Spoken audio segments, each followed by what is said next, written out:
Hi friends, welcome to Darbar Samayal. இன்னைக்கு என்ன recipe பார்க்க போறோம்னு பாத்தீங்கன்னா fried cookies ரெசிபி தான் பார்க்க போறோம். ரொம்ப சிம்பிளான ஈஸியான ரெசிபி எப்படி பண்றதுன்னு வாங்க வீடியோக்குள்ள போலாம்.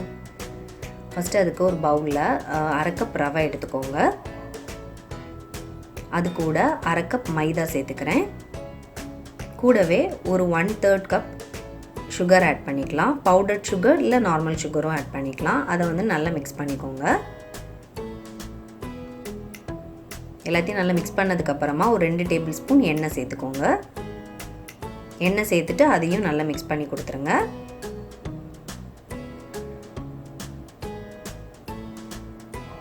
அதுக்கப்புறமா ஒரு 1/2 கப் பால் வந்துட்டு கொஞ்சம் கொஞ்சமாக ஆட் பண்ணி அதை மிக்ஸ் பண்ணிக்கோங்க. ஒரு டவ் ஃபார்ம் பண்ணுறதுக்காக தான். ஸோ கொஞ்சம் கொஞ்சமாக பால் ஆட் பண்ணி மிக்ஸ் பண்ணுங்கள். அப்போ உங்களுக்கு ஒரு திக்கான டவ் கிடைக்கும். ரொம்ப சாஃப்டாலாம் இருக்காது, கொஞ்சம் ஹார்டாக தான் இருக்கும். ஸோ அதை வந்துட்டு நல்லா மிக்ஸ் பண்ணி விட்டுடலாம். 1/2 கப் பால் தான் தேவைப்படும். பார்த்தீங்களா, இப்போ நல்லா மிக்ஸ் பண்ணியாச்சு.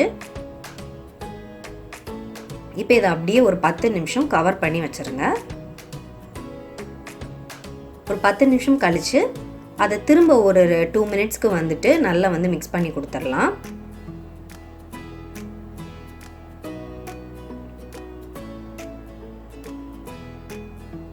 இப்போ மிக்ஸ் பண்ணியாச்சு. இப்போ வந்து நம்ம சின்ன சின்ன பால்ஸாக உருட்டி அதை லைட்டாக தட்டிட்டு ஏதாவது ஒரு பேட்டர்ன் வந்து நீங்கள் வச்சுக்கலாம். இல்லை பிளெயினாக கூட வேணும்னாலும் வச்சுக்கலாம். நான் வந்து இந்த மாதிரி பண்ணிக்கிறேன்.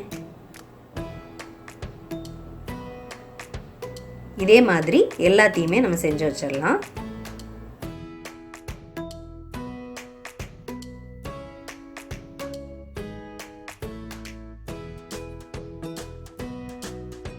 எல்லாத்தையுமே நம்ம பண்ணி வச்சாச்சு.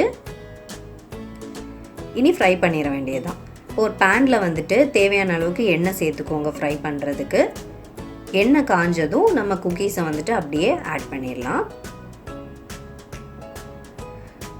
ஃபஸ்ட்டு வந்து மொத்தமாக போட்டுறாமல் கொஞ்சம் ஒரு 4-5ன்னு போட்டுக்கலாம். அதை அப்படியே மாற்றி மாற்றி போட்டு நல்லா ஃப்ரை பண்ணி எடுத்துருங்க. ரவை போட்டிருக்கிறனால சட்டுன்னு வந்து கோல்டன் கலர் ஆயிரும், கொஞ்சம் கரிஞ்ச மாதிரி ஆகிடும். ஸோ வந்து ரொம்ப லோ ஃப்ளேமில் வச்சு ஸ்லோவாக குக் பண்ணுங்கள். அப்போ தான் வந்துட்டு வெளியே கிறிஸ்பியாகவும் உள்ளே வந்து நல்லா வெந்து வரும். இல்லைன்னா டக்குன்னு வந்து முருகிட்டுனா உள்ளே வந்துட்டு வேகாமல் ஆகிடும். ஸோ அதனால் ஃப்ளேமை வந்து ரொம்ப கம்மியாக வச்சுட்டு அப்புறமா அதை ஃப்ரை பண்ணணும். பார்த்தீங்கன்னா லைட் கோல்டன் கலர் ஆனதுமே வந்துட்டு எல்லாத்தையுமே எடுத்துடலாம். ரொம்பவே சிம்பிள். வீட்டில் இருக்கிற பேசிக்கான இன்க்ரீடியன்ஸ் வச்சு ஒரு 4 ஐட்டத்தை வச்சு நம்ம செஞ்சிடலாம்.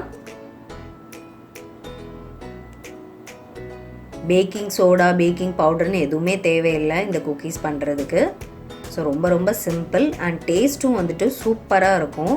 வெளியில் கிறிஸ்பியாக உள்ளே வந்துட்டு நல்ல சாஃப்டாக இருக்கும்.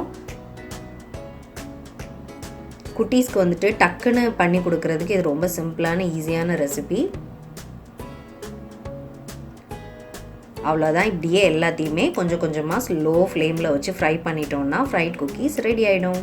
ரொம்பவே சிம்பிளான இந்த ரெசிபி உங்களுக்கும் பிடிச்சிருந்துச்சுன்னா கண்டிப்பாக நீங்களும் ட்ரை பண்ணி பாருங்கள். தேங்க்யூ.